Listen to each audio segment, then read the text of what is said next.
What is going on, Lucid fans? Welcome back to Financial Journey. So CPI data did come out today, a lot better than expected. I'm going to share that with you and talk on what that means for Lucid, its investors. And I also want to talk on what is next for Lucid investors to look forward to, at least in the foreseeable future, because that is now the next thing that people want to know. After CPI data, now that we don't have any tentative worries per se, what is the next positive thing to look forward to? So I'm going to break that down for you. Before I get into any of that though, making sure you guys hit that thumbs up and subscribe. I greatly appreciate that. With that though, let's get right to it. Live tickers at the very bottom, currently up 2.5%, 7.2 million for volume, 21 is the average, and 357,000 shares being purchased by institutions on the secondary market. So overall, it's pretty good for being open for about an hour and a half, give or take. So in general, CPI. Looking here, CPI did come in at 0% on a month over month. So that is a huge accomplishment. And looking as far as the forecast, it was at 0.2. So definitely lower in that regard.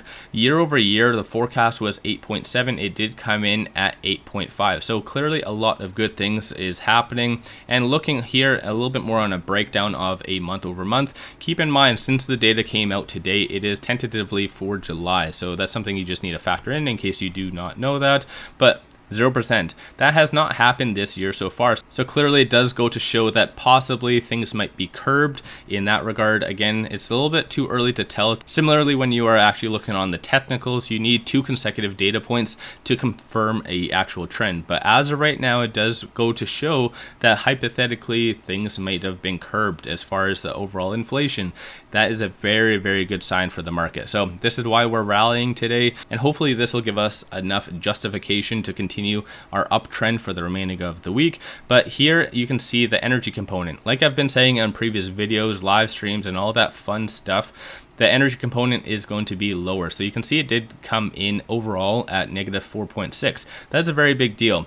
At the end of the day though, there are still a lot of people, as soon as this data did come out, a lot of people could not be happy whatsoever. Unfortunately, no matter what happens or whatever data point comes in, there's always people going to be complaining about it. And now they're hypothetically saying that, well, energy came in at negative 4.6. That does insinuate that the rest of the items are 4.6 plus or positive. So it's still showing that inflation is out there. So it's one of those things. This is why a lot of people don't really like looking at CPI data, because it's a little bit more skewed with energy. This is why the Feds look at PCE numbers rather than CPI, because energy can definitely skew it either way, positive or negative. But in the end though, I'm very happy with this data.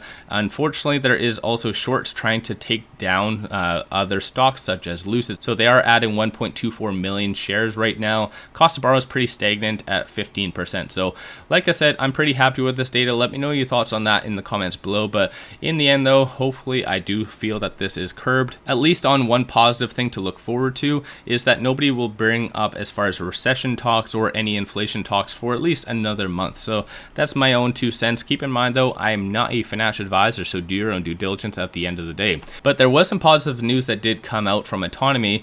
Previously, I believe a week and a half ago or so, or whatever it might have been, they said that they were purchasing 23,000 EV vehicles from various automakers. So they did give a pretty good breakdown of this. So it does show 3,400 Bolts, 1,640 for Hyundai, 1,800 Ford vehicles, and it does say that we'll also be buying newer players such as Lucid Motors and Rivian Automotive Inc. So that's a very positive sign. Clearly not a huge number, but still any purchasing for Lucid is a very positive sign, especially from Autonomy, because they are very focused on Tesla. So it's good to see them transitioning away from that. But in the end though, when it comes down to it, the next big thing that a lot of investors need to look forward to is this: 13Fs. There's going to be a lot of big players the tail end of this week and rolling over into Monday and Tuesday next week, such as the PIF, Vanguard, BlackRock. There's also going to be Morgan Stanley, Goldman Sachs, a lot of big names all disclosing their positions into Lucid. And keep in mind, during Q2, Lucid was added to the Russell 1000 or 2000, I believe it was. So many of those institutions were kind of forced to purchase more Lucid than maybe what they were actually willing to do. But I personally feel that the big catalyst of what everyone wants to know is the PIF. did they add, did they subtract? Because they currently have 1 billion shares of Lucid, and which works out to be 59% of their overall portfolio. That's a huge allocation, which I'm sure makes every financial advisor just cringe, but at the end of the day, it is what it is. If you have a very good diamond in the rough, and if you know it is going to be a very profitable company in the future, then yes, back up the bus. This is what a lot of you do as well, which nothing wrong with that. I'm not here to criticize or anything like that. In general though, I completely agree, and especially when you do have those diamonds in the rough, you get very excited about that. This is why post Q2 earnings you get so much different emotions out there, because so many people really love Lucid. Just in the end though, the data that came out based on the Q2 earnings wasn't necessarily the best. So this is why you're getting a lot of different emotion on, for instance, StockTwits, Twitter, even on YouTube comments, a lot of different things, because in general Lucid is a very good company. My own 2 cents on all of that, but when it comes down to it though, today is actually doing a lot of good things for the technicals as well. So I do have the 50, 100, 200-day moving averages, Bollinger Bands, RSI, stochastic, and momentum. So looking at momentum, you can see number of buyers is definitely going up today. That's a very positive thing. And looking at stochastic, there was a little bit more of a negative downtrend. It is starting to merge, and we are currently at 16, which is very oversold. So in reality though, I feel that everything is so pent up that we can easily bounce up, and there is a lot of resistance points. So as you can see, all of these lines are technical resistance levels. Looking at also RSI is currently at 46, so fairly neutral in that regard, but we do have to get over this dreaded 50-day moving average, and we always typically struggle with that in one time or another. So that's something we need to watch for. $18.69 is that 50-day moving average. So as far as some micro and macro levels, $18.79, which obviously, like I said, that is a very strong resistance point, but if we do get over that, that should insinuate a nice bullish trend, which hopefully should come later this week, because like I said, with CPI data now behind us, we can start to look forward, and that's not necessarily just with Lucid, that is the broader market. So that's one thing to factor in. Also, on some support and resistance points, you can see some very wide gaps right here. That goes to show that we can easily trend up very fast. On the contrary though, as far as support points, they are very tight knit, so that goes to show that we have a very strong support level and we can definitely trend up. So that's my own 2 cents on how things are coming. One thing as well that in reality is a huge catalyst that is going to come out, just we don't know when it is, and that is gravity. So they did insinuate during the Q2 earnings that they've been talking about when to actually start the reservations for the gravity.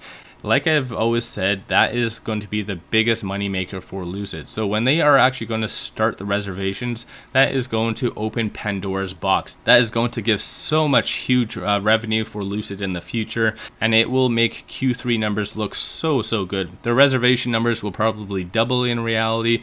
So there's a lot of positive things to come from that. And like I said, we don't necessarily know when they're going to come out just based on the Q2 earnings.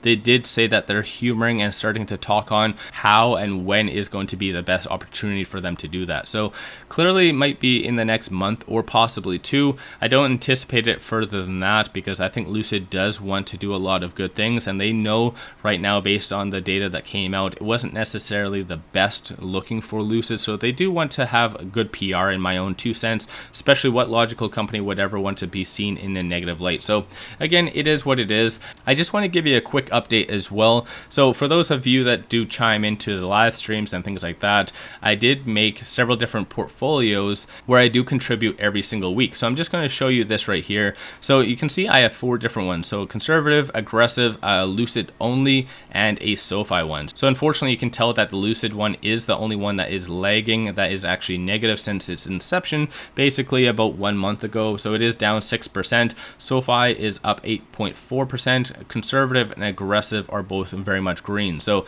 at the end of the day, it's pretty good. So you can see the breakdown right here. I have so far done 4 purchases. I did actually purchase yesterday, so I should input that, so August the 9th. But in the end though, I'm contributing $25 every single week, both towards Lucid and SoFi. And then for the conservative and aggressive portfolios, I'm doing $100 every single week. So in the end though, I feel that it's going to do a lot of good things. This is going to be a good advocate for dollar cost averaging, and goes to show exactly what Lucid is going to do. So eventually by the end end of 2023 or even 2024, you'll see Lucid up a couple 100%. That's my own 2 cents, and hopefully it'll be well above all the other portfolios. So let me know your thoughts on all of that, and if you want to participate in this as well, definitely let me know in the comments below, and I can help you. We can coordinate this and maybe make some Google Share Drive where we can all track our performances. It'll be a very fun event in my own 2 cents, and I do use Interactive Brokers for this, since you can do fractional shares and all that fun jazz. But with all of that, I do appreciate you guys joining me, and let me know your thoughts on Lucid and whether this is sustainable, where you see things going in the short term as well. Don't forget to also hit that thumbs up and subscribe. I greatly appreciate that. But with all that though, I appreciate you guys watching, and let's all make a lot of money on Lucid.